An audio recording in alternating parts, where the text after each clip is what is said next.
Democracy government of the people, by the people, for the people. কে বলেছিলেন এই সংজ্ঞাটা? আমেরিকার 16তম প্রেসিডেন্ট আব্রাহাম লিঙ্কন, একজন মুচির ছেলে। সেই গণতন্ত্রের কি আছে? আপনি নিশ্চয় বলতে পারেন আমি কম বেশি শিক্ষিত। অবশ্যই কিছু শিক্ষিত। আমার হাতে কি রিক্সা? কেন?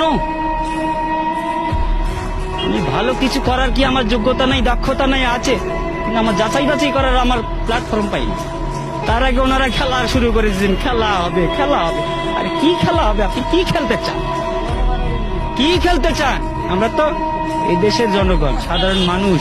আপনি আমাদের কাতারে আসেন, তারপর খেলা কাকে বলে আমরা খেলবো। আপনিও খেলেন।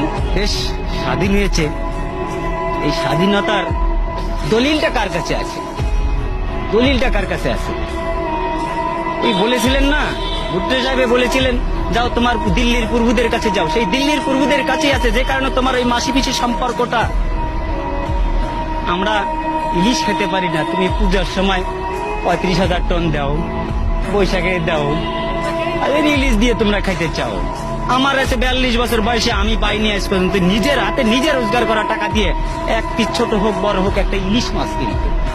আরে বৈশাখ মাসে আমরা ইলিশ দিয়ে পান্তাবো কোথার থেকে? লবণ দিয়ে তো খাওয়ার সুযোগ পাই না। মানুষের কমপক্ষে 5টা মৌলিক অধিকার আছে। 5টা মৌলিক অধিকার হচ্ছে: 1, খাদ্য, বস্ত্র, বাসস্থান, শিক্ষা, চিকিৎসা। আমরা কোনটা পাচ্ছি বলতে পারবেন কেউ? আপনারা এখানে যারা আছেন, আমরা কোনটাতে স্বয়ংসম্পূর্ণ আছি? শিক্ষা ব্যবস্থাকে কোথায় নিয়ে যাওয়া হয়েছে?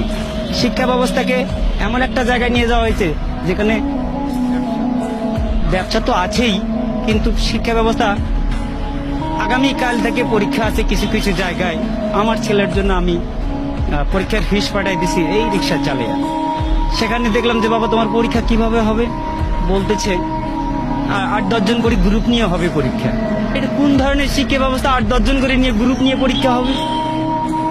একটা জাতিকে ধ্বংস করতে গেলে হিরোশিমার পারমাণবিক বোমার দরকার হয় না, শিক্ষা ব্যবস্থাটাকে শুধু ধ্বংস করে দিলেই যথেষ্ট।